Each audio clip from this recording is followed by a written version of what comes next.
Tonight, our program is about the codes, the violations, and the enforcement. And our panel tonight is Julie McGivney and Paul DeChance, and our supervisor Scott Russell and Margaret Steinbugler. And Margaret's going to kick us off, but before we get started, please stand for the pledge.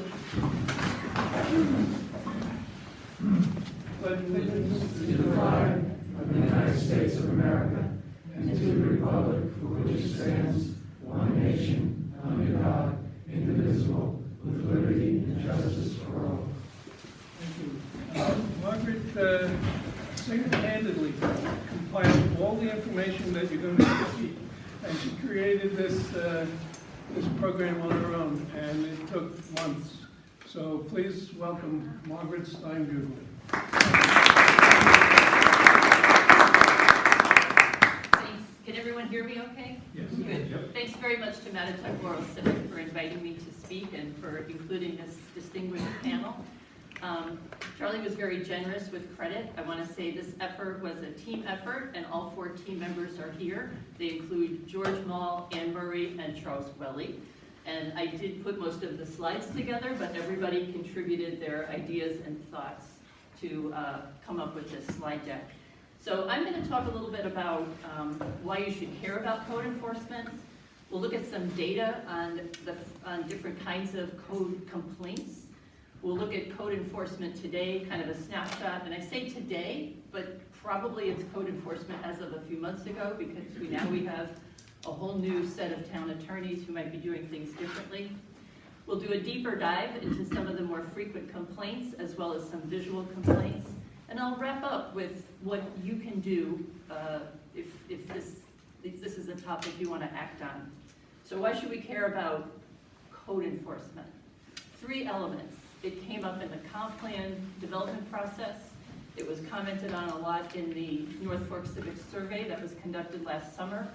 And it impacts a lot of the things we value in our community. So the comp plan was a long process to come up with a comprehensive plan for the town. One of the elements is Goal 3, enforce the town code. And written in the plan, it says, during every public meeting conducted as part of the comprehensive plan process, code enforcement came up. I went into the Laserfiche system in the town website and found some of the comments that were made as part of the comp plan process. Give new homeowners some idea about what the code issues are for homeowners. Enforce the litter law.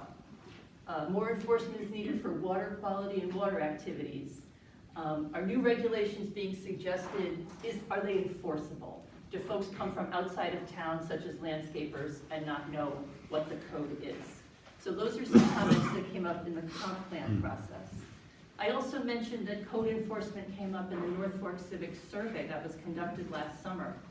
We asked people, please rate how important you think it is for the Southold town to focus on each of these areas in the next 2 years.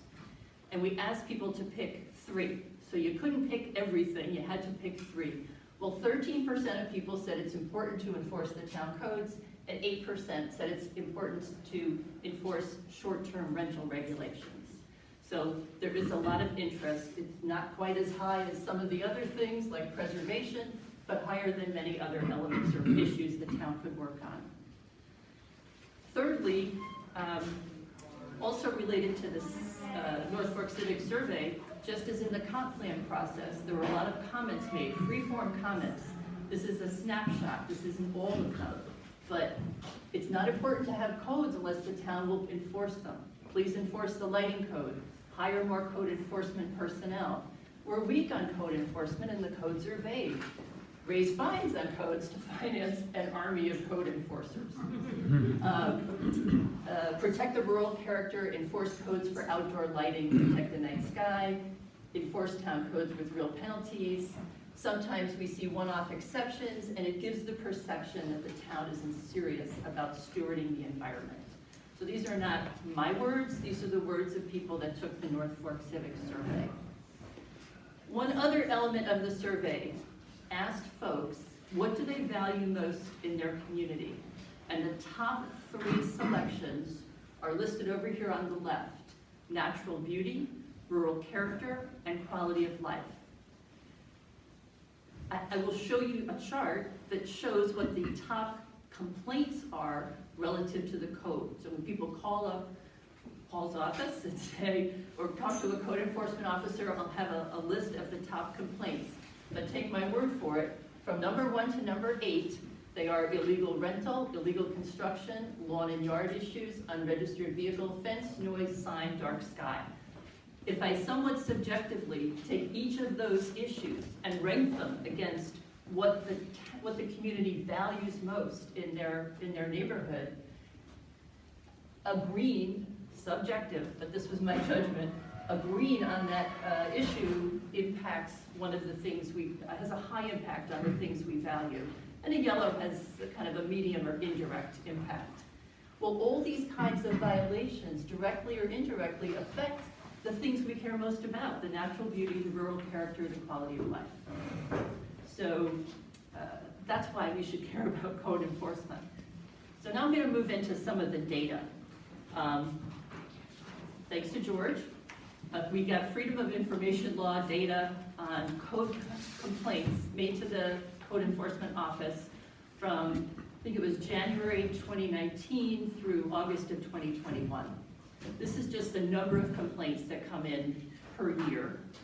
There were 1,259 complaints in that data set. I happen to know, and I will never forget that number. But there were about 440 in 2019, 530 in 2020, and through August of 2021, it was 290. If we extrapolate that to the end of the year, 435. That's about 2 complaints. I think it's about 2 complaints per year per 100 residents. I don't know if that's a lot or a little, but that's what it is. What is the nature of these complaints? The top 3 categories, over here on the left, as we go left to right, again, illegal rental, illegal construction, and lawn and yard issues. And they comprise 43% of all those complaints. If you look at the next 3 categories, which are unregistered vehicle, fence issues, and noise issues, and you lump those top 6 together, that's 58% of the complaints. So there's a real steep concentration of complaints in those 6 categories. Now, how do they get dispositioned? So a complaint comes into the Code Enforcement Office, and someone goes and investigates, and it gets dispositioned in some fashion or another. 35% of those complaints are determined to be unfounded. It suggests to me, maybe the complainant doesn't know the code. It suggests to me that the code enforcement officers out there trying to do a good job are spending a lot of time chasing down unwarranted complaints. So I see that as an opportunity for improvement. 26% of the complaints result in voluntary compliance. Looking at the data, it seems like the code enforcement officer goes to the property, talks to the homeowner, and the homeowner says, oh gee, I didn't know I wasn't allowed to have a sloppy lawn, or I didn't know I had to repair my fence, or I didn't know about the unregistered vehicle not allowed in the yard. And they fix it, which is good, that's what you want. At the time, this is a snapshot in time, about 16% of the complaints weren't yet resolved. They were still pending. And then there were a bunch that fall into other categories. Tickets are issued. Sometimes a complaint is referred to another agency, like to the police or to the trustees or another group. The building department, sometimes the address given isn't good, or sometimes, especially with building complaints, there might be a stop work order issued. And then in some cases, the code officer is able to get an affidavit from somebody in one of those short-term rentals testifying that it's a short-term rental. And in that case, in that instance, there's a good case that can be made that the rental is illegal. So that's kind of how things get dispositioned. So I would say, based on what we learned by pouring through this data and talking to people in community meetings and talking to the former town attorneys, John Burke and Damon Hagan, based on the data, we know there's about 430 to 530 complaints per year. We know the top categories are illegal rental and illegal construction. We know that over 1/3 of the cases or complaints are found to be unfounded. And maybe 9 to 10% of those complaints result in some kind of penalty, a ticket, a fine, a stop work order. Based on interviews we conducted, and this was conversations with people in community meetings as well as with talking to the former town attorneys, there's 2 code enforcement officers. It was mostly weekday coverage. Most of the activity that the code enforcement officers are engaged in tends to be reacted to complaints. There's not much visibility to the town board. In Greenport, code enforcement does a monthly report to the town board. I don't think we do that in the town of Southwold. And here's the kicker. Every time I brought this topic up in casual conversation, it came up. People do not want to have to complain about their neighbors. They hate the idea of most hate the idea of complaining about their neighbors. There's a few instances where you can look through the data and see the same 2 people writing complaints against each other, but that's pretty infrequent. Most people say, I really don't want to have to be the one to turn in my neighbor. So I would propose or suggest that maybe we could have a future vision that addresses some of those things. We could develop an enforcement plan that both educates the residents and enforces the town code. I think education is an important piece. Maybe it would cut down on some of those unfounded complaints, and maybe it would, on the part of the complainant, maybe it would reduce the number of potential violations if people really knew what the code was. They wouldn't be ignorant, they wouldn't mistakenly violate the code. So here are some thoughts. We could increase the number of code enforcement officers. It's not that original of an idea. It came up in the comp plan meetings, and it came up on the North Fork Civic Survey. We could expand coverage to weekends and evenings especially are important if you're trying to enforce the dark sky code. We could proactively address violations, and I'll bring forward some examples of violations that are visible. You don't have to get into somebody's house or backyard necessarily to see them. We could have regular reports to the town board. This might give the town board an early warning about issues that are on the horizon. If we see an upward trend in a certain kind of complaint, that might be useful information. We could educate the residents about the town code so they don't make unfounded complaints or inadvertently violate the code for lack of knowledge. And I'll get to online building permit lookups, but it turns out building permits are an important element of a couple of code elements of the code where it would be helpful if residents could easily find whether a property had a building permit or not. So I'm going to do a quick deep dive into the top 2 complaints, the illegal or short-term rentals, and then the illegal construction. So short-term rentals. Town code says you need to, if you're going to rent, it needs to be for a minimum of 2 weeks, unless you're a licensed B&B hotel or motel. The town calls these illegal rentals transient rental properties, or TRPs. Less than 2 weeks is prohibited, but we all know they happen. What's wrong with them? Someone's getting a little extra revenue. Maybe it's helping them afford to live in town or afford to keep their house. But when they go to an extreme, when there are a lot of them, it can undermine the neighborhood character and the neighborhood safety. It can consume rental housing that otherwise might be available to the community for year-round rentals. Often, short-term rentals do not have a rental permit. This means they're not having the benefit of a fire inspection or a building inspection. We all heard about this tragic fire in Noyak where I think 2 sisters died. It was found that the fire detectors and the CO detectors were not working in the house. It was a short-term rental. So there's real safety implications for not having an inspection of these properties. And then if you have one in your neighborhood, you know there can be noise issues, parking issues, they might be party houses. They're not necessarily part of your community. They're not someone, you're not going to go knock on their door and ask to borrow a cup of sugar. They're often not tax compliant. So hotels, motels, B&Bs, I think they have to pay something like a hotel tax. These short-term rentals are not contributing. They're detracting from community character, but they're not contributing to the community.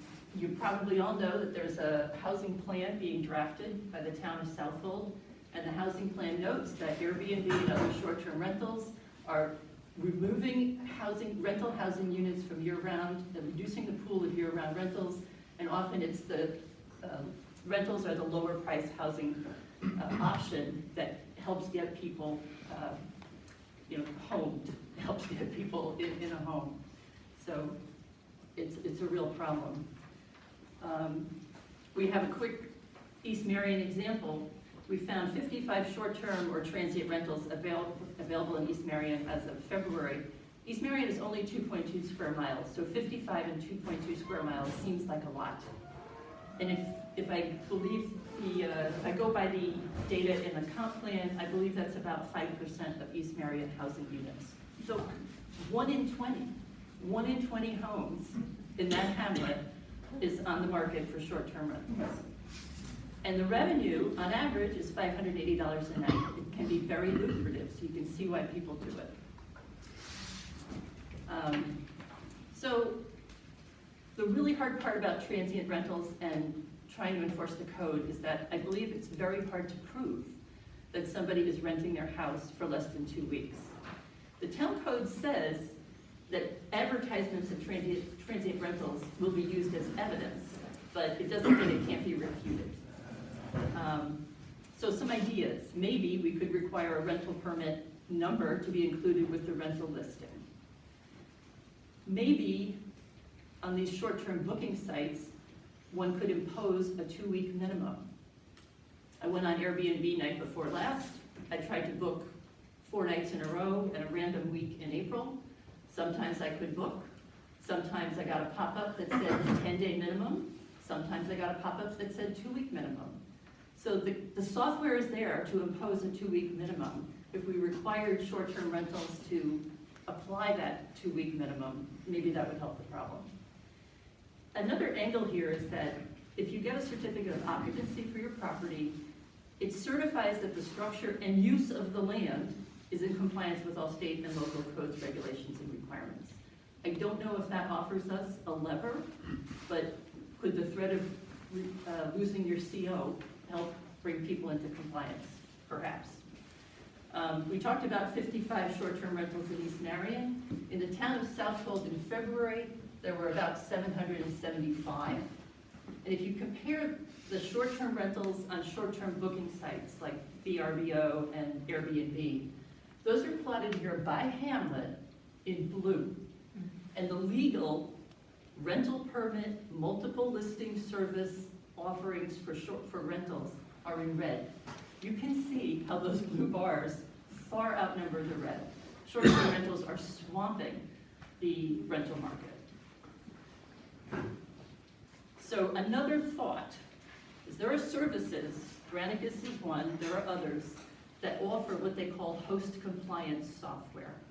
So they use a combination of artificial intelligence and some human engineering, and they scour short-term rental sites, and they find addresses or tax code numbers, and they will identify the owners, and they will provide evidence in terms of the addresses, what they call certified screenshots, documented stays.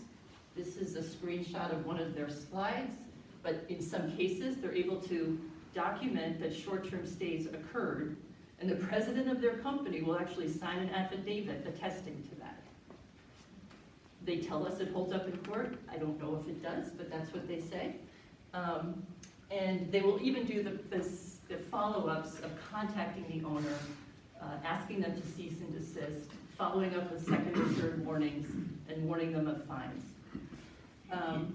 Going back to the affordable housing piece, if there are about 800, just round up from 775, 800 short-term rentals in the town of Southold, and only 10 to 20% of them were available for year-round rentals, that's 80 to 160 units. That's a lot of units. There was a lot of angst in the town about Cutchogue Woods. It was a tough decision not to go forward with that project. It was only 24 units. So if only 10 to 20% of all these short-term rentals became available for year-rounds for families, it's 3 to 6 times the number of units that Cutchogue Woods represented. So I'm going to move on now to the second most common complaint, and that was illegal construction. Building permits are required for, so illegal construction generally means someone's building something without a valid building permit. Building permits are required for work that has to conform to the Uniform Code and the Energy Code. What does that mean? It means if you're changing a major system in your home, like an electrical system, if you're moving or altering a load-bearing wall, if you're making major renovations, moving walls, that kind of thing, that requires a building permit. What doesn't require it? Finish work, tiling, wallpapering, painting. There's a lot of stuff in between, and I'm not an expert, but that gives you a general idea. The building department issues about 118 building permits per month, and of those, on average, about 19 are as-built. As-built means somebody built it and didn't have a permit. So 16% of all building permits, that's 19 divided by 118, 16% are done illegally. Now, there are cases where somebody has to apply for an as-built because the work was done by their grandfather before the code existed. There's a lot of cases like that. But some are genuinely people building without a permit when they know they should have one. If you think back to that chart I showed with the number of complaints by category, there were only about 6 illegal construction complaints per month. 6 out of 19. That means that the complaints that code enforcement is getting represent only about 1/3 of illegal construction. The code enforcement complaint process is only surfacing a small fraction of the number of illegal buildings.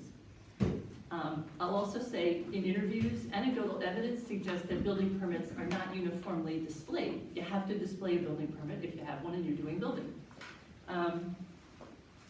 So the problem with not displaying it is you might get spurious complaints about your project. Your project's valid, you have a permit. Your neighbors don't know you have a permit because you haven't posted it. The poor code enforcement officer gets a bunch of complaints and has to write out there and check it out. So some ideas here. Consider having the building department provide building permit info, handy on a piece of paper or in an easy file to access to code enforcement. So code enforcement would know right off, is there a building permit in place? Code enforcement, if they're being proactive and driving around, could, when they're in the neighborhood, check to see if building permits are displayed. It's a violation not to display a building permit if you're doing the work. Easy online building permit lookups for neighbors.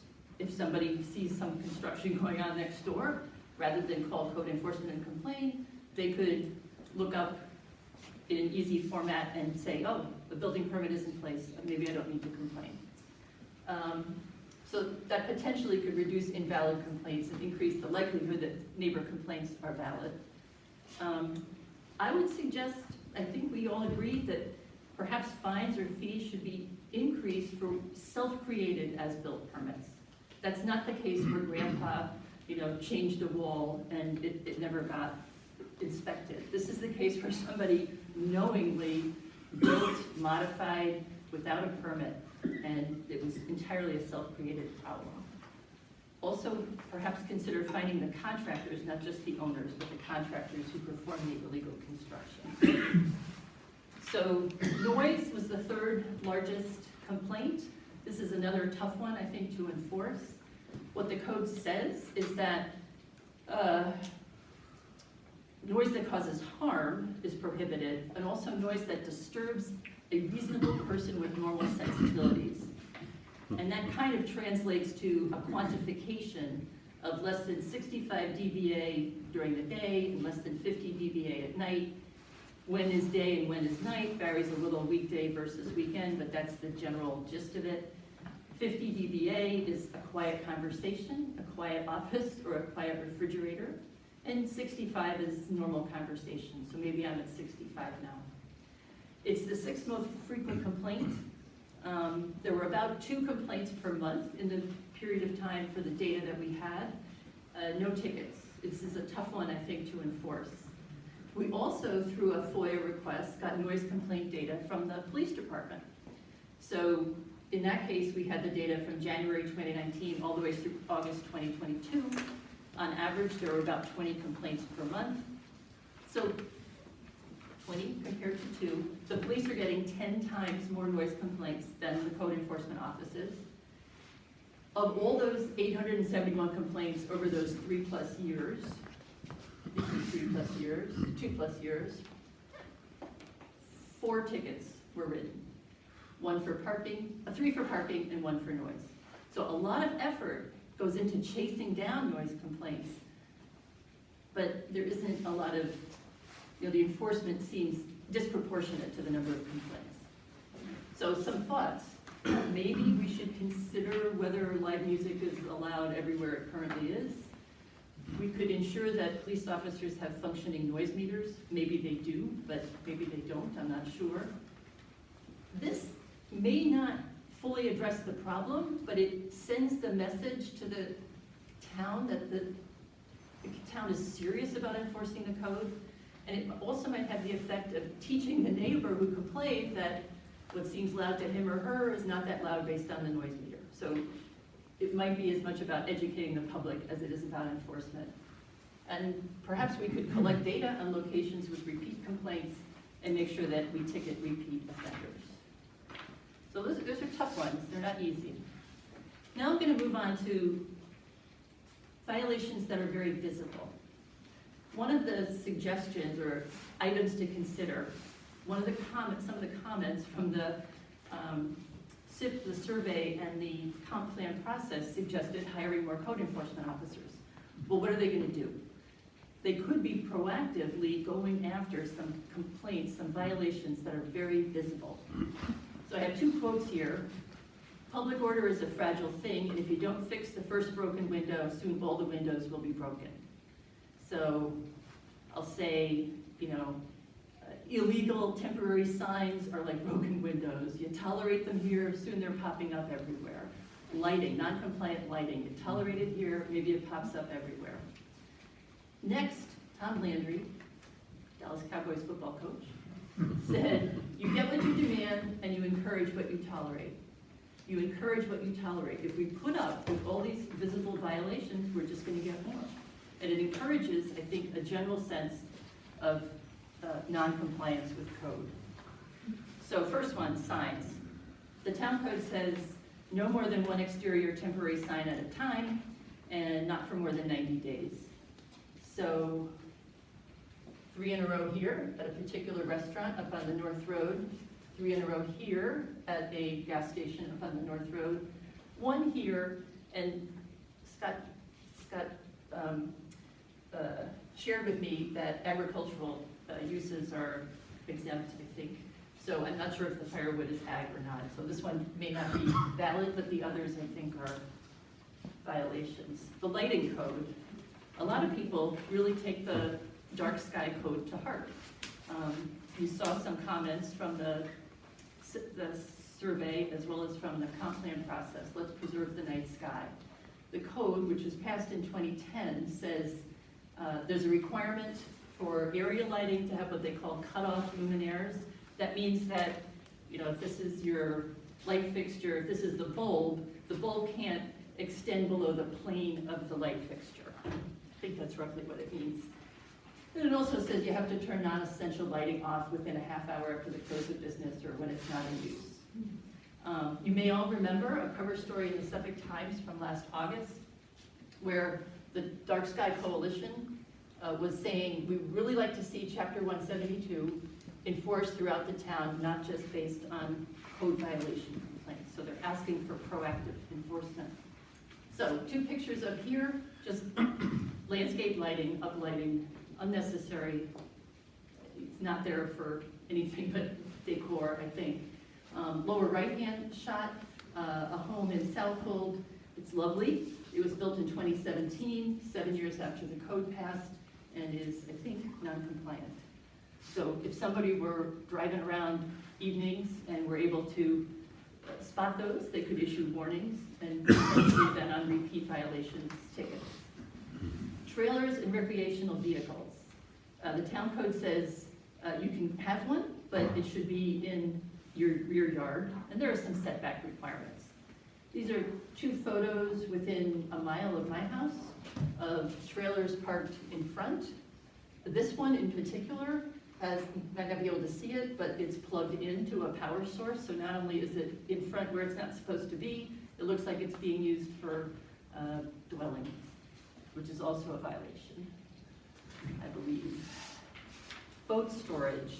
Again, the town code says you can store a boat, please put it in your rear yard and monitor or live by some setbacks. Within a mile of my house, I was able to take 4 photos of boats sitting in front, near the road, not in rear yards. Dumpsters. The town code says you can't have a dumpster in the front yard or the side yard for more than 30 days unless you have a building permit. Well, this is another area where it would be helpful for the code enforcement officer as well as the public to know if a building permit is in place.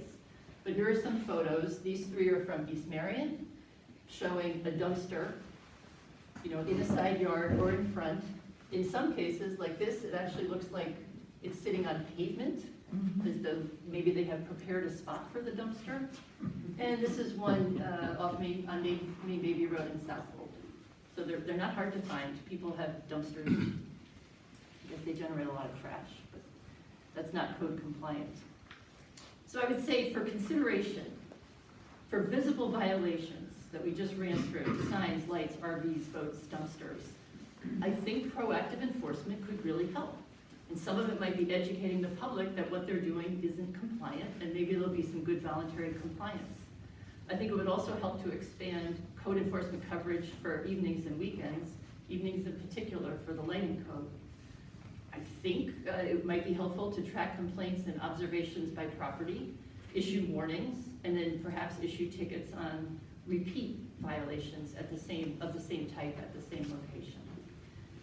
I think the town is already doing this to some extent, but educating lighting suppliers on the town lighting code, perhaps we could also educate local electricians.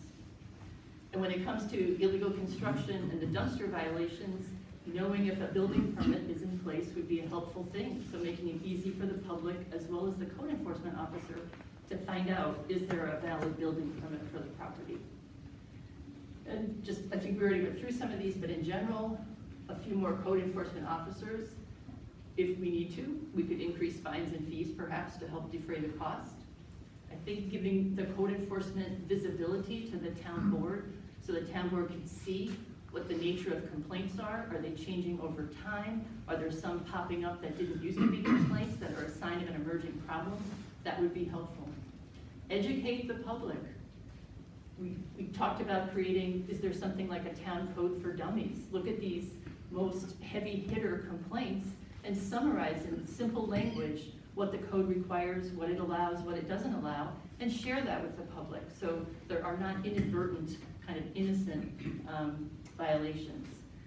And then continue to upgrade the municipality system. That's the system, I think, in which the code enforcement officers use to log their data and track their cases. And I understood several months ago it was going through an upgrade, and that should continue to make it a little more automated. So I'm wrapping up. Next steps, what can this community do? What can you do if you care about these issues and violations? Well, you can file a complaint, and my next slide will show the town page for how to file a complaint. You could advocate for or support some of these items for consideration, these recommendations. You could contact code enforcement and the town attorney's office, and we have 2 attorneys here this evening. If you're bold and brave, you can talk to your neighbors about violations. The Dark Sky Coalition actually put together some guidance on how to do this, and these are some of their pointers. It applies to almost any kind of visible violation, not just dark sky. Learn about the issue and understand what the town code says is and is not allowed. Talk to your neighbor and be informative, not accusative. Stay positive. Try not to argue. Be tactful. You might consider letting your message sink in before you ask for a change. Just have the first discussion be just education. Maybe you didn't know this is a problem. Here's what the town code says. Isn't that interesting? You can invite them to step on your property and see what things look like from your yard or your house or your window, your kitchen window. And this link has some additional pointers from the Dark Sky Society. Last chart, this is how you file, if you can file a complaint, you can call the town attorney's office and file a complaint that way. There's also an online form. You fill out a few fields. There's actually a call out that specifies or asks if this complaint is about a transient rental. That's the only violation that's featured at this level, at the form level. And you don't have to provide your name and contact information. If you do, they will, the code enforcement folks will try to get back to you with how the complaint was treated, but if you don't provide your information, they can't do that. So it becomes kind of a one-way information flow if you don't provide your name and contact. And I think that's it.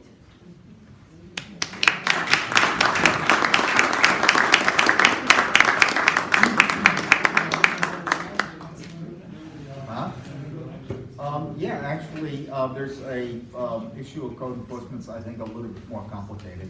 I appreciate everything she did, and we actually reviewed this last Wednesday. But there's issues of code enforcement that are fairly complicated. And one thing I need to stress to people is, first and foremost, let me tell you, my biggest frustration, and quite honestly, my biggest embarrassment, is the inability to enforce the short-term rental law. Please don't put your hope into things like Granicus. They do not work.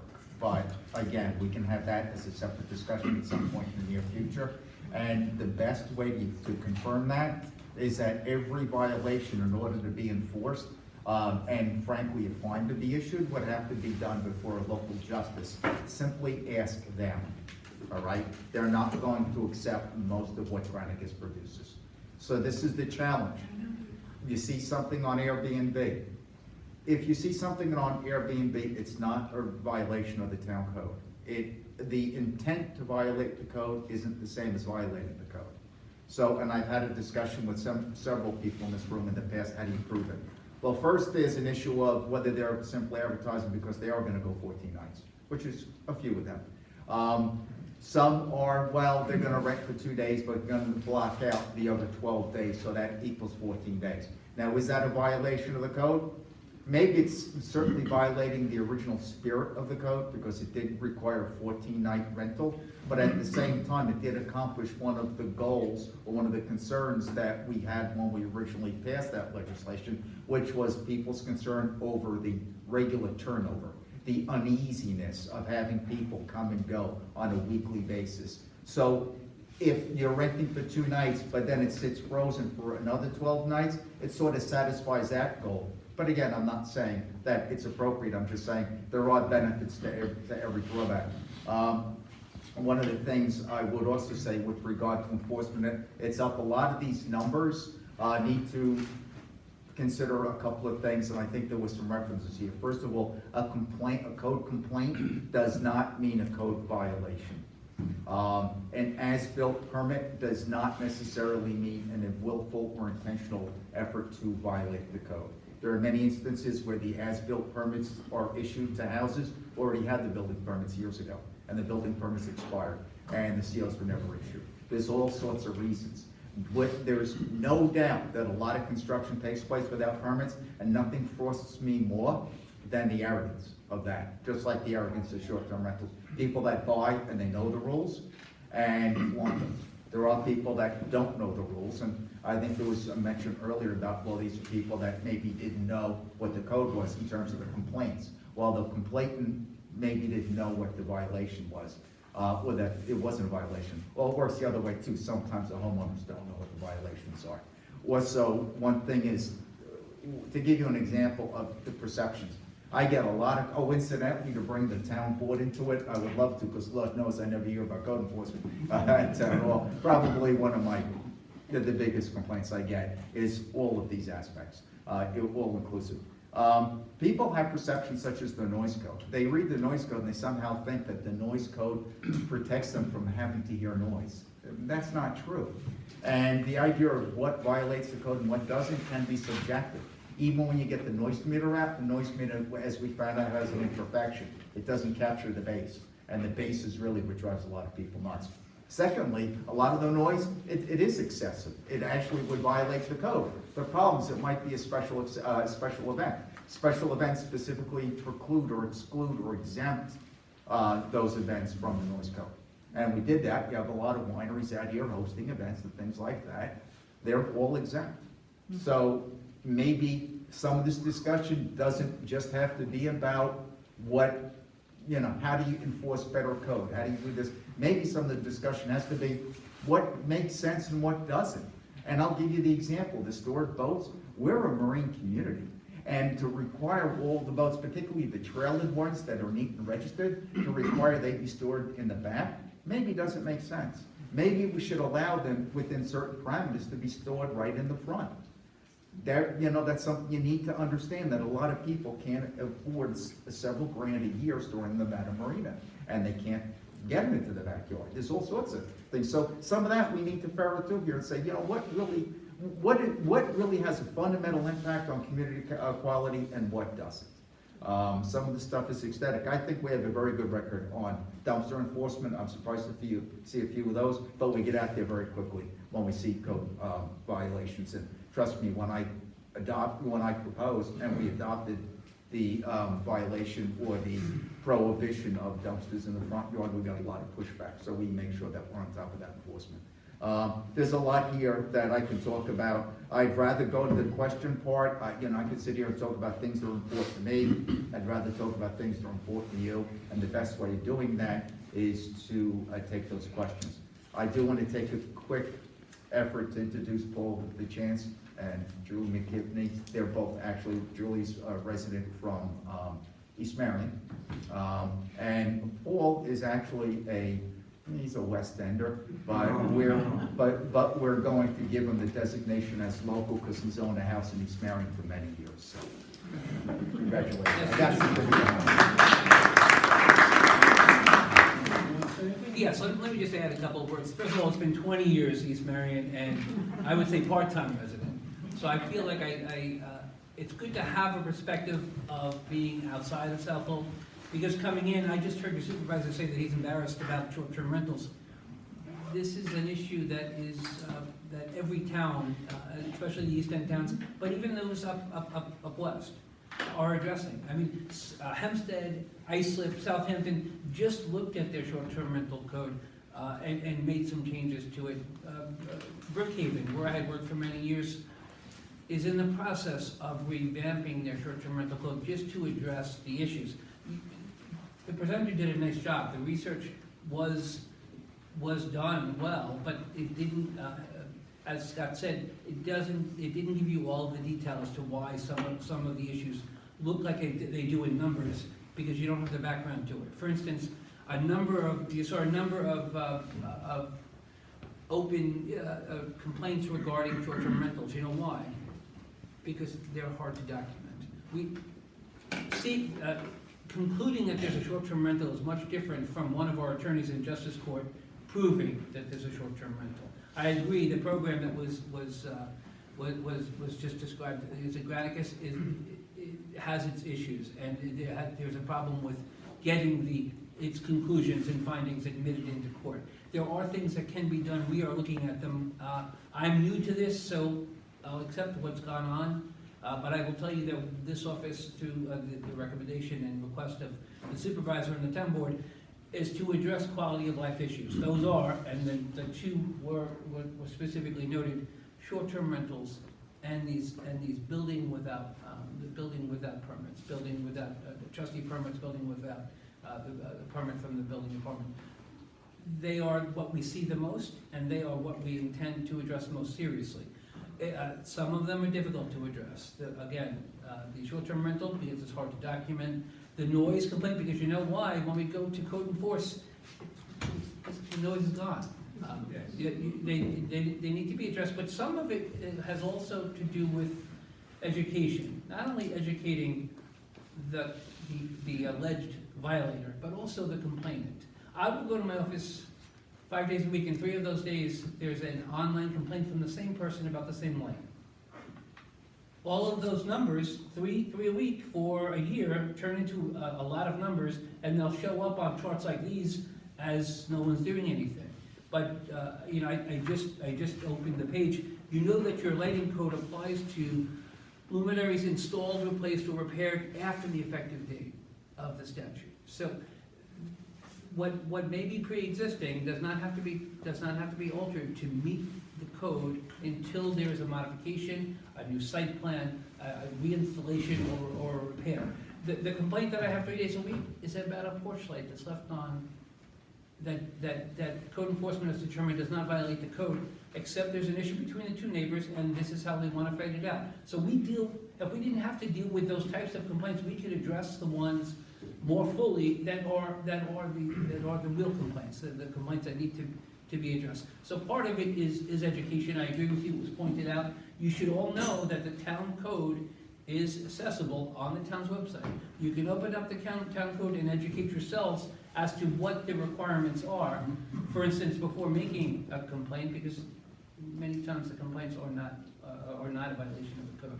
And a person that's taking action at their parcel who's potentially violating it should look and address the town code to learn what those are. It's not done in all cases, but you know what? This is not an unusual situation. It's like this in all of the towns. I don't think that you want a police town, a police state, in essence, where you have a bunch of code enforcement vehicles watching every movement of every person.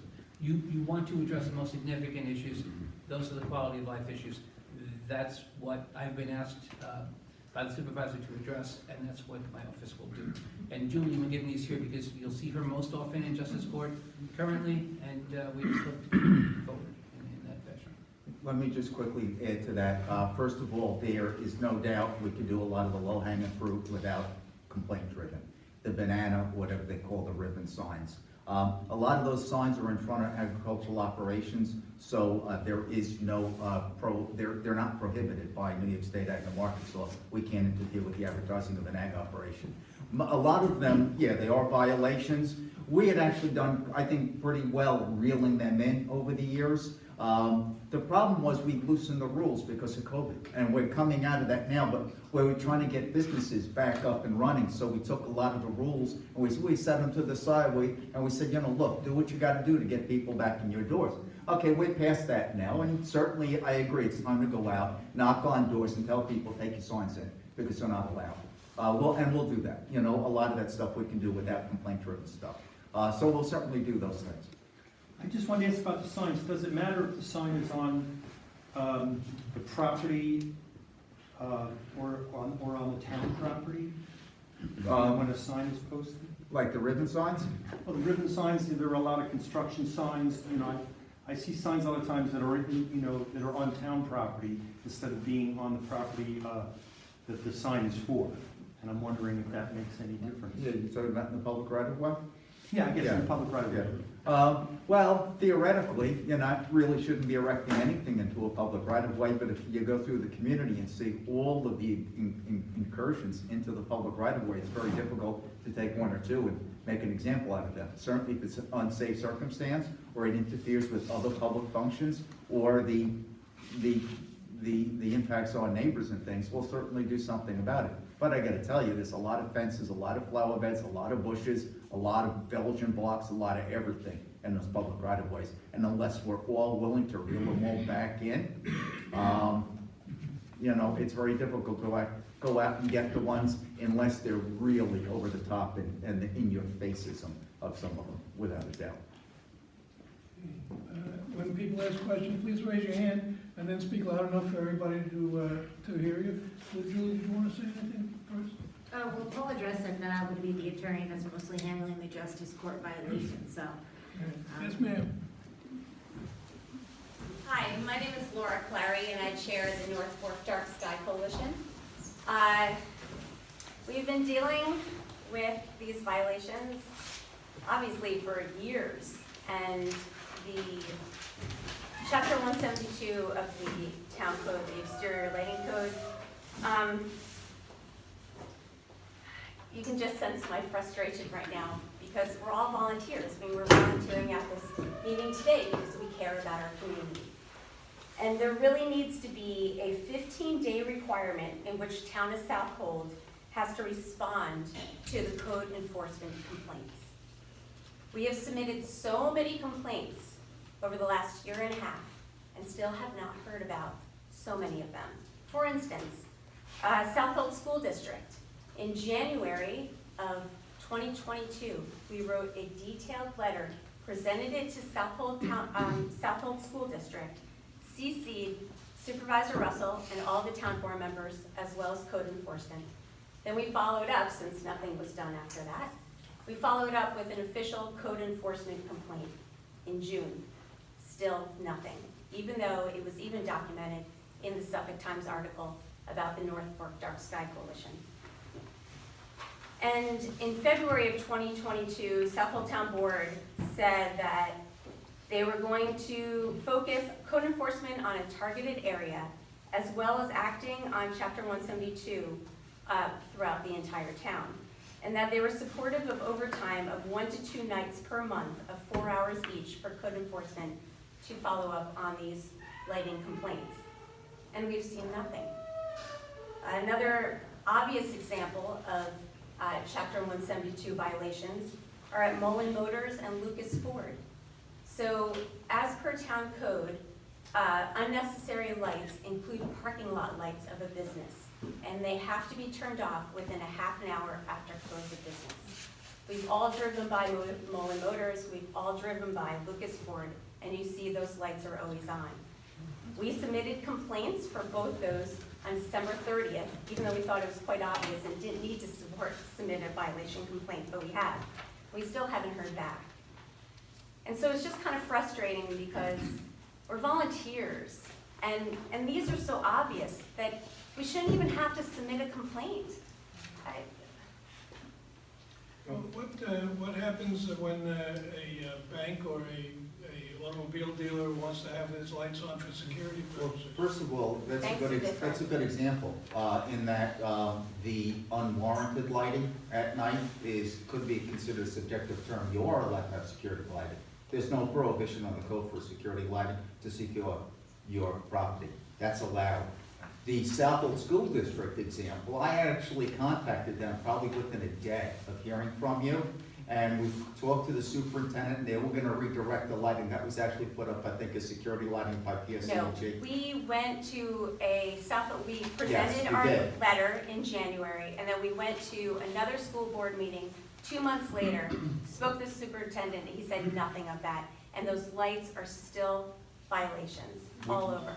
We asked them, and we thought we were getting their cooperation. They are, that again is what you're trying to do, is we're not trying to go out, and I think we would probably have a very hard legal time issuing a violation to a school district. However, It's been over a year. what's that? Well, that's, no doubt.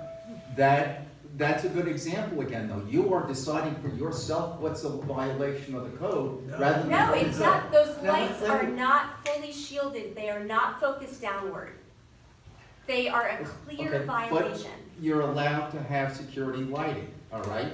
That's permitted by code. There's never been a prohibition for that. So the And also, PSEG can I just- lights that are along Laura, the can I public just utility poles explain there? that also the nighttime enforcement, we've been trying. There is no ability by law that we can direct employees to work in the evenings. We do not have the right by New York State law, by civil service law, or by the union contract. We did find someone that's willing to work weekends, and he's out every weekend.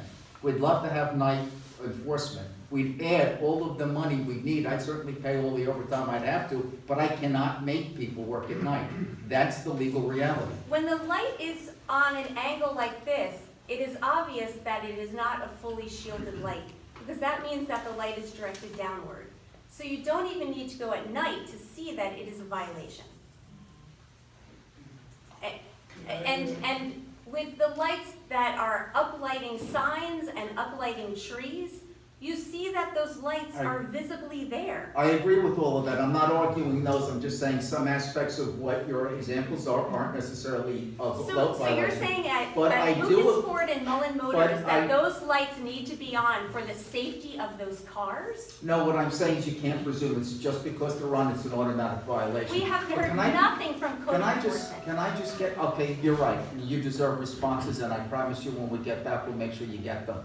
But let me also point out that we have gone through, something of a disruptive turnover in attorneys. but you will get the responses. But please let me get back to the uplighting and everything.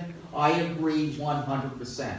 We need to enforce it. I agree 100%. I need enforcement officers that work evenings. Well, we've been talking about this for over a year.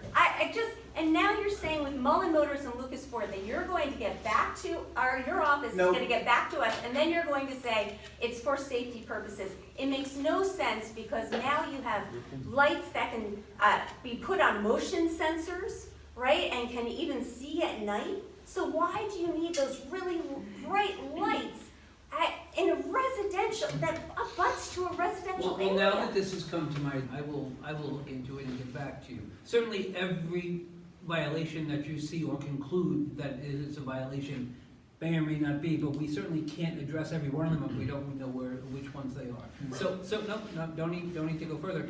If there are existing ones that you have communicated about, and I wrote down every one that you've indicated, I will look into them personally, and we will give you a response. Well, so let me point out, we have now a full town attorney's office of 3 attorneys, and we've already talked about code enforcement, and there is going to be a substantial focus on it that we haven't been able to get over the course of a few years We have for a variety of over reasons. 50 PSE&G lights on Main Road and Sound Avenue that violate town code. They are on throughout the entire night, right? Instead of being turned off within a half an hour close of business because they're unnecessary lights. And in March, you said that you were supportive of getting the PSE&G lights out of Town of Saffold, similar to what Town of Southampton did. And Town Attorney Burke said he would be willing to take PSE&G to court to compel them to take them out.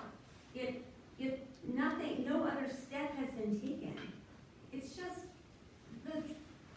there are just more and more violations. Well, as you know, Town Attorney Burke is no longer with the town. I do, in talking with you, I see the most significant issue that you have, and I see how emotionally that you feel for it, is lighting.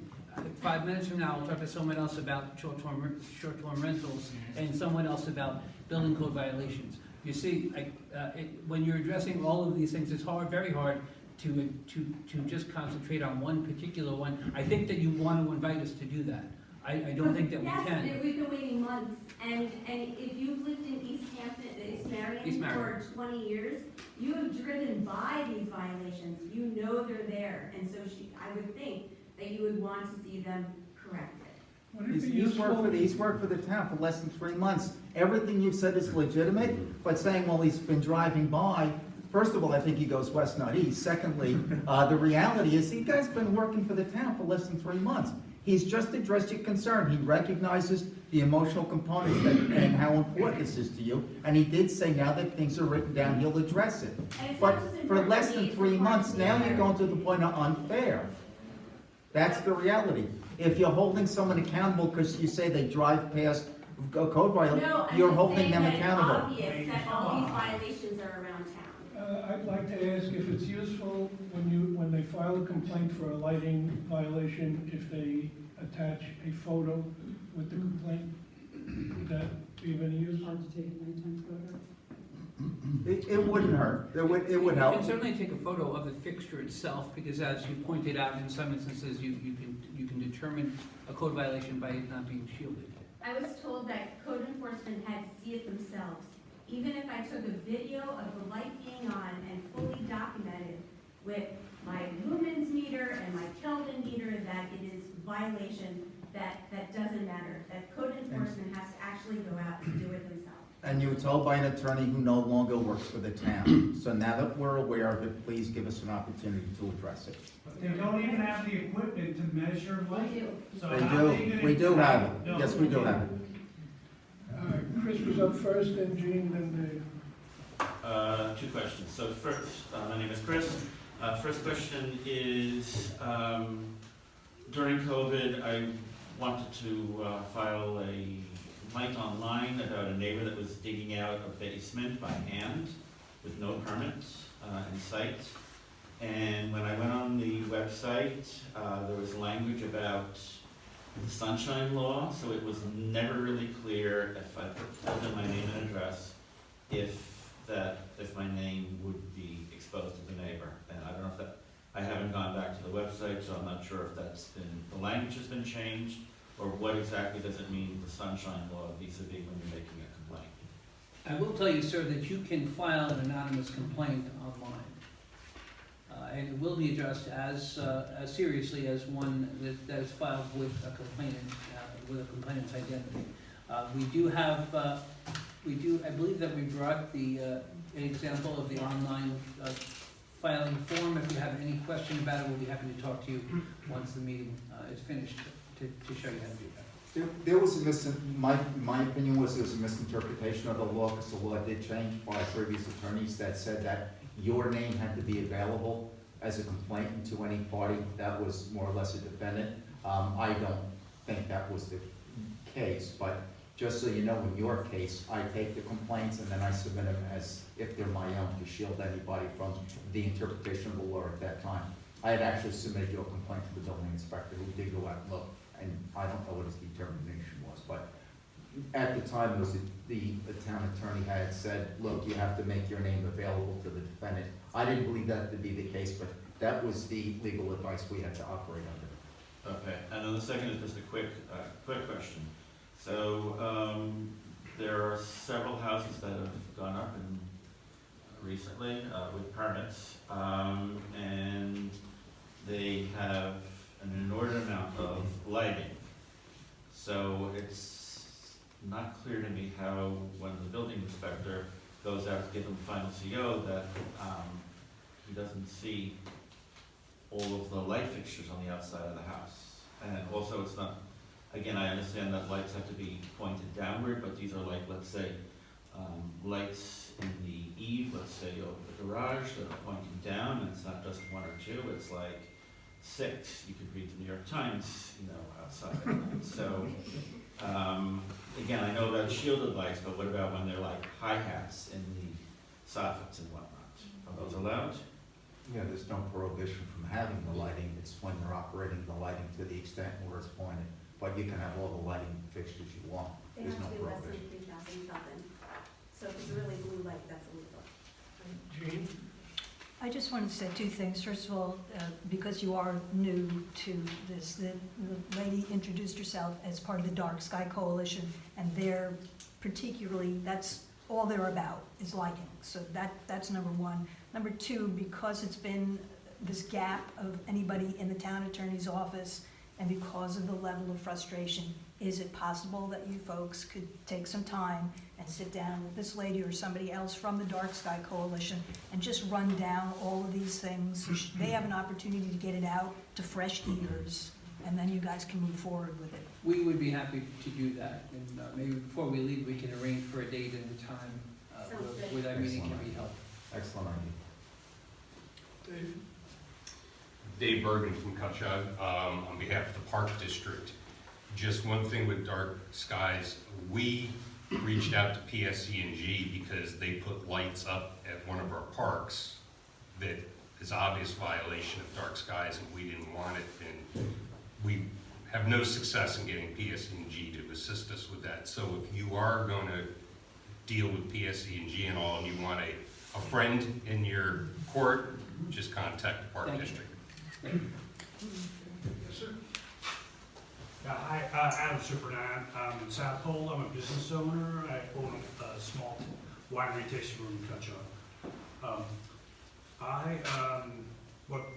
Just one thing I just want to comment, Mr. Supervisor.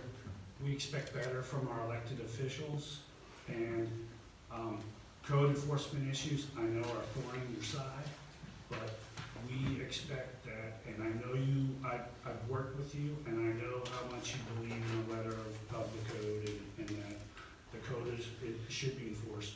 But unfortunately, it's been selectively enforced, and we've even had one of the ward members say that it's unfortunate that you have to file a code complaint to get any action. And I would really highly suggest that you take the recommendations at heart to be proactive on enforcement, okay? I have actually driven up the road. I was going up on after a long drive, and I was trying to stay awake, so I drove by all the businesses whose signs don't meet the current code. And so I do know how to use the internet, and I do know how to read the code, and I feel like I can read plain English. And so when there is lighting that's visible from the road, like directly visible so that it's a hazard, it's not allowed by the code.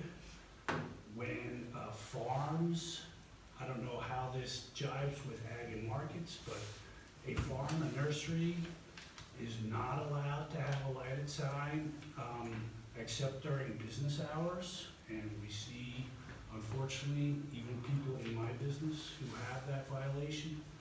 So what I would ask the town attorney to do is to be proactive and to write us all a letter. If we're in violation of the code and it can be fixed, the town should identify potential violators and just send them a friendly letter and say, hey, we've noticed like your sign is out of compliance, or you know, when you change the service or the use of the business, you're supposed to reapply for a sign permit. And I don't think, I mean, I'm not sure, I mean, I didn't when I started, so perhaps I'm a violator in that respect. But, you know, we need to, as you say, not create a police state. And so we want to be business friendly in this town and promote small businesses. And so I guess my question is, are you going to put in some policies where you are proactive, and that the town attorney works with us businesses to make sure that it's not a drawn out thing, and that we can come into compliance within a specific time frame that allows us to marshal our resources and upgrade whatever we need to upgrade? So that's my question.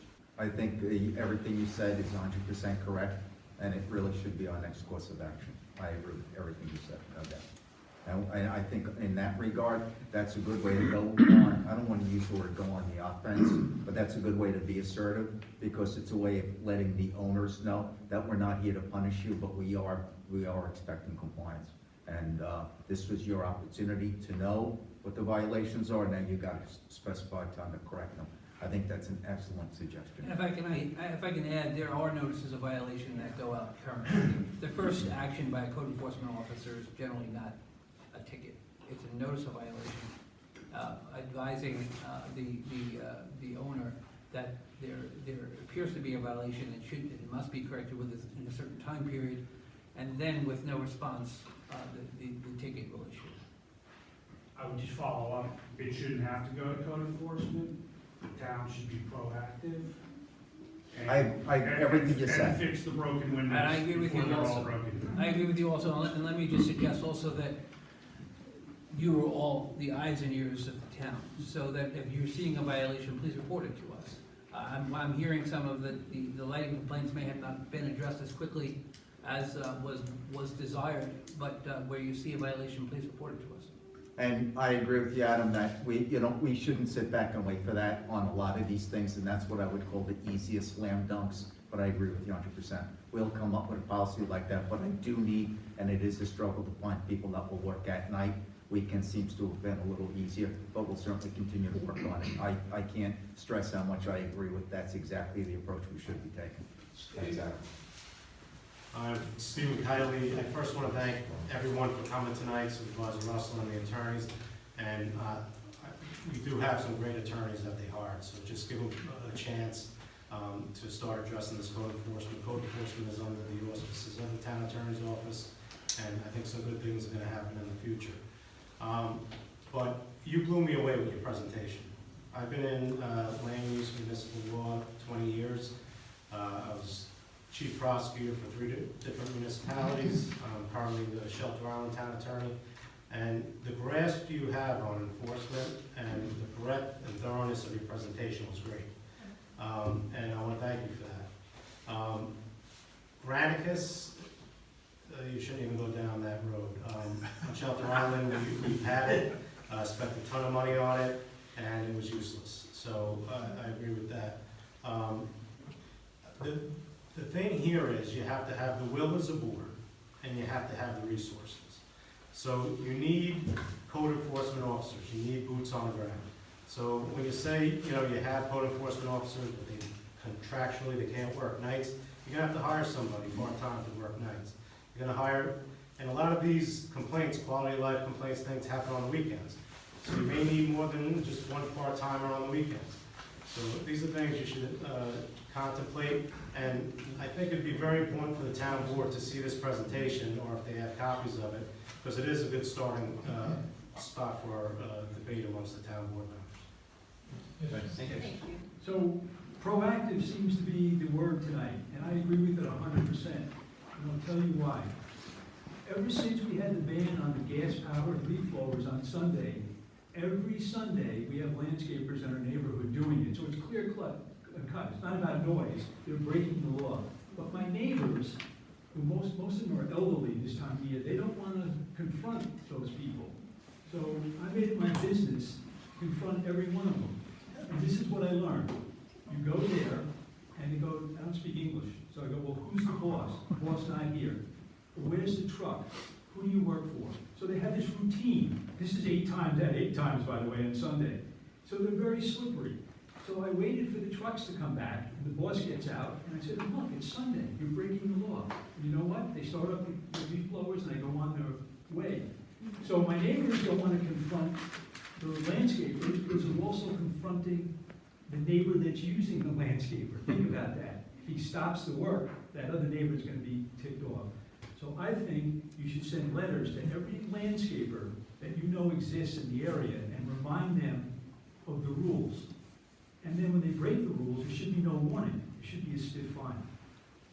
But it's been every weekend in Cutchogue, every Sunday. There's actually consideration in the past, which we haven't pursued, and maybe we should think about that as a contractor's license for the town. Right now, people have a county contractor's license. Some towns have added their own as an additional license, because that way, if you violate the code, it's a more enforceable component to say, you know what, 2, 3 strikes, whatever it is, we're removing your license, you can't operate in the town. We've done that for marine contractors, and it seems to have worked pretty well. The other thing, just so people know, is that the residential people are allowed to use the gas leaf blowers on Sunday. Yes. So what the landscapers are doing is they're dropping the guy off at the house, no truck, nothing, and he starts in the back. And my neighbors all think it's Howard doing it. You know, Howard's never even been on the leaf blower. And that's very common. So this is out of control. So I think the landscapers should be re-engaged on what the law is. And then if they break the law, they should suffer the consequences. Now, I called on Martin Luther King Day, and I'm not sure the police came, but it stopped. And I don't know the result of it. Nobody called me back and said what happened. But if the guy just got a warning, he's going to come back again. It should be pointed out that just recently the town board unanimously voted in favor of time restrictions on that kind of noise. I think it's none on the weekends. So now it's during the week. Yeah, we took it a step, we had that, we just took it a step further. Right. But I agree 100%. You know, I've met with the landscapers a lot. We've been encouraging to figure out a way to entice going to battery operated. The technology really is in its infancy and it's not efficient, but a lot of them are going to battery operated, just not for the leaf blowers, because those aren't nearly as efficient as the other equipment. Well, I won't bore everybody with details, but if you go on the website, Quiet Communities, where the people have studied this in depth, they've found that the landscapers that went 100% electric have actually benefited in ways that they didn't go out of business, people enjoyed having them, they were willing in some cases to pay more. And actually, employment went up because they hired a couple extra rakers. Yeah. So, They are, actually, they've been very cooperative and they want to go. The only thing they said the real challenge for them had been the leaf blowers and lawnmower, chainsaws, depending on the size of the trees. But yeah, they're trying, they really are. again, the out-of-towners, that's where the contract That's- license might come in. That's the problem, because there's no signs on the truck, and they outright tell you, Yeah. screw off, we're doing this, on Sunday, in the town of Southhold, they're breaking the law. Yeah. Okay.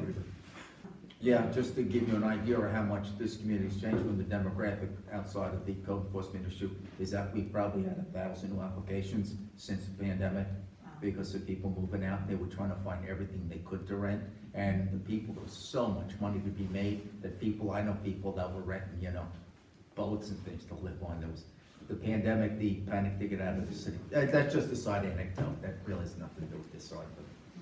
And the first thing that will be done with an issue concerning a rental is research to determine whether or not there's a rental permit in place. And that's where the enforcement will start. Would there be, sorry, Patrick Kutchog. One of the issues that I always hear from people about building permits is the timing. And that would go to also needing your rental permits. If I just put solar on my house and the first inspection for it, so it can't be turned on till it gets inspected, is over a month out, how does that not stop people from getting permits? And same thing with rental permits. Would you pull a rental permit if you knew you weren't gonna get your inspections done in time to have rentals this summer? I'm not sure if I. Well, In other words- literally, it's a month out for a building permit inspection right now. Time frame. If it's a month for an inspection right now, So do I take it as, since it takes double for the building department to respond with a permit, are we incentivizing people to do things illegally? and also for an Hopefully that's not inspector, the case. to an inspector to come out to look at your job. You are incentivizing people not to get a permit. This is the problem though, that might be an unfortunate consequence, but it's, right now, there's the building and the construction is booming, and we have Leslie here that'll tell you, and unfortunately, that's an unfortunate outcome. I don't know how we can avoid that, because we keep adding and adding and adding to the building department, and we can't get things to go as quickly as people want, because all this new construction applications keep coming in every day. So yeah, it takes, actually, if you were able to get an inspection in a month, I'd call that fast tracking, because most people take about 10, 12 weeks. That's just the nature of it. And if someone goes ahead and says, I'm not getting my permit because going through this process is gonna interfere with me making money this summer, no doubt that happens, and we'll do it, but they also, they had an obligation to get their permit in sooner, so we will issue a violation if that's what they did. And those are particularly the type of violations that we look at very seriously in justice court, and we've been addressing fairly significantly, both in terms of fines and other remedies. And there's no way, sorry Denise, there's no way to add more people, we can't add any more people, I mean, people aren't available, or we can't financially support those people. It's not a question of finance, it's a question of finding people that want to do the work. And secondly, how much work can we get done? I mean, it's, how many people can you add to, it's very hard to get those permits out. We have a lot of people. You need permit examiners, you need, all the administrative support staff, then you need people that go on the road. We've added yet another electrical inspector, we've added building inspectors, we've added as best we're bursting at the seams there. It's just that the construction has exploded. On top of that, you have the right size, sooner or later, that construction boom is gonna wane a little bit. And I'm gonna have an awful lot of people left over. You gotta keep that in mind too. You're hiring a lot of people as a reaction to the current circumstance. You don't wanna find yourself in 18 months to 2 years with a lot of excess people that you don't need, and you can either pay for them or lay them off. That would be an unfortunate consequence. It's a difficult time right now. There's a lot of construction going on. We're gonna have to just move through it as best we can. Not every problem can be solved, easily anyway. Gentleman in the back had his hand up? Yeah, hi. Just quick, two questions quickly. Is there a zoning enforcement officer, or is that the building department does that? That is the building inspector and. Okay. And So it's not a separate, reviewing the plans. officer? Yes. And Ms. Flattery had mentioned it before. Now, should I expect, if I submit a complaint, that I get some, and I put my name on it or not, but that I get some disposition of how it was how did it come out? Permissible, impermissible, working on it. Should I expect if I submit a complaint that I get an answer? I don't know, I don't do that. I actually can't answer that for code enforcement. The two employees that have been there for a while have a system and method of doing things. My suggestion would be to follow up with my office, and I would be happy to provide that. If at the time you're making the complaint, you make that request, I'll be sure that it's flagged and we get back to you with it. Yeah, because it's not just me, I don't know if you're, my neighbors, other people I know, have submitted complaints and then just never get anything back. And then you submit it again, you don't get anything back. So I don't understaffed, everybody's got things up in the air, but there's only sometimes you can submit the same complaint, go ahead, what am I missing? So I guess my point is, it's not routinized. There's no rule that says if citizen A submits a complaint that the town owes citizen A There's nothing in the law. There was actually, originally, the online complaint system had provided for a response if you gave your contact information. A lot of times we get anonymous, so we wouldn't have that. And originally, you did have that where we told you, look, give us your contact information, and we'll get back to you and give you an update on what's taking place. Right. If that is either no longer there, or if it's just overlooked, that's something we can certainly look at. Yeah, because if I don't know, and you don't know, Right. then. I agree 100%. 100%, you're right. Yeah, just to add to that, there is a spot on the complaint, sir, that asks if you want to be contacted regarding the complaint. Right. Maybe we need to talk about language that says, would you like to be contacted regarding the disposition? Right. That's the only thing we can probably talk about. Yeah.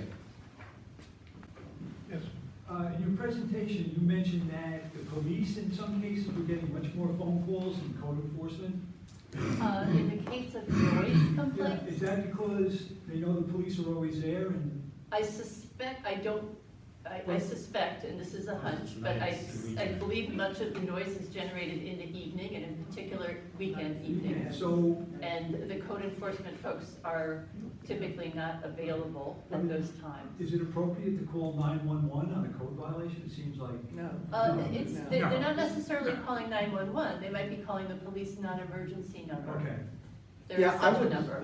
I would submit that to say code enforcement isn't necessarily on it when it comes to noise complaints. I probably wouldn't agree with that. The Okay. police department might, and you and I have talked about it, because I think they could be more assertive in enforcing the code. I bought them noise meters for each of the cars, and I think there's a reluctance to want to get involved in that, and that's been an ongoing challenge and almost a headbutting between myself and the police department. They got the noise meters, they need to use them. Knocking on the doors and getting compliance works great until they're about a quarter mile away from the property, they just knocked on the door. So, but I agree, the noise meters, they're not perfect, but, and again, that base is hard to capture, but I do think they need to be much more assertive, and I've had a hard time getting that cooperation.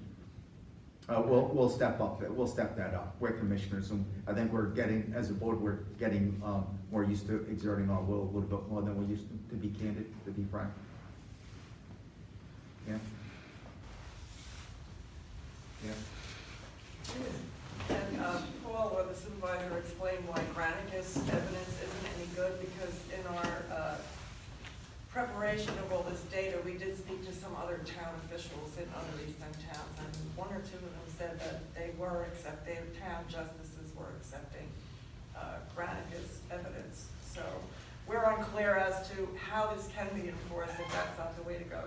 Well, you just heard from an official behind you, who indicating that he had issues with Granicus in his own town. There are other methods of enforcing the rentals, and I've looked at a number of them, and the one I like most, and it is relatively inexpensive, it's just a minor code amendment, which creates a presumption that if you're advertising on an Airbnb site, then you're violating the code. The presumption has been held up, and you see how it shifts the responsibility from the town trying to prove a short-term rental to the homeowner who's advertising on an Airbnb that they're not, that their rentals are not short-term. So we are looking at a number of ideas, and the town board will eventually decide which is best. Yeah, I hate to correct my brand new town attorney, because he's brand new, but actually, that what they refer to as a presumption of guilt, that was kicked out years ago. The problem is, we used to have a provision of the code, and it might still be there, it's antiquated language that says just merely advertising on Airbnb or would be a presumption that the code is being violated. That was thrown out by the judges. We have not won one case based on that, because the judges said an intent to violate the code isn't the same as violating the code. And incidentally, they would tell you the justice system is built on the exact opposite premise. I'm gonna just nicely disagree with my supervisor. I have so much respect for him and the work that he's done. But and Brookhaven now is just about to adopt that presumption, and they're suggesting to me that it's being upheld. So I'm going to talk more to the supervisor, maybe try to convince him. I focus on me signing a check, but okay. It's actually in the code, Paul. If you look Yes. at the definition of transient rental, that presumption is already in there. In what town? This town? Southhold. Okay. But we went to court and we had judges that refused to accept it. And remember, you can argue with us all you want, but we got judges there. They get to make the ultimate decision on what they're going. That's why I met with you and a group of people. We were getting nowhere with that presumption argument. I just have a quick sort of weird comment about both the noise issue and the short-term rental issue. We Okay, had a, then Chris will be the last one. okay, we have a huge mansion-type house in East Marion that's been hosting Airbnb for years, and they had a very loud party that woke up the entire neighborhood. So at midnight, I walked over there, and a lot of the neighbors were on the street, and they said, "We're waiting for the cops to come." The cops arrived. I said, "Do you have your noise meter?" And they said, "We don't have noise meters." And they said, "You know, if you want to file a complaint, call Airbnb, because if you complain to them, we hear that they enforce against their, their rentals." And I was like, "Really? That's interesting." And then, of course, they went away and the noise started again, and they had to come back like twice. But they were pretty good about coming back. But they did not issue any tickets. They told us to go through Airbnb, which I thought was fun. I wasn't in this town, was I? You needed to call me and tell me. You needed to call me and tell me your name. I've never heard that before in my life. I know I've had frustration with that enforcing the noise code, but I was unaware of anyone ever telling you to call Airbnb. Chris, you want to wrap it up? Fireworks starting Memorial Day weekend through the 4th of July and on to almost Labor Day. Okay, 4th of July, that's one thing, but all the weeks leading up to and after, it's pretty intolerable. And I'm talking about like on the beach or in a field, like these are in neighborhoods. Somebody in my neighborhood does it around midnight for the first week of July. Again, the police get out there and ask for compliance. Usually, the more sustained shows, they've been happening so often, every year for so long, we're not gonna touch them. Look, I got, your neighbor complains about someone that's standing there shooting his own fireworks for July 4th every weekend. I mean, it's been going on for 30 years. Oh, we're not talking about that, we're talking about, just, various. Yeah, George calls me about that stuff too, where you are. See the people that come on weekends and then it's freedom, they just blow it. And I said, this tree is going to burn one day. It was so close. The police respond quickly, so I don't know what, the police do respond quickly to fireworks, so. Well, I don't know if it's true, but someone said that the police actually have to see them literally lighting the fuse. That's what the police told us, yeah. Yeah, I mean, this is ridiculous. Okay, well, thank you, Adam.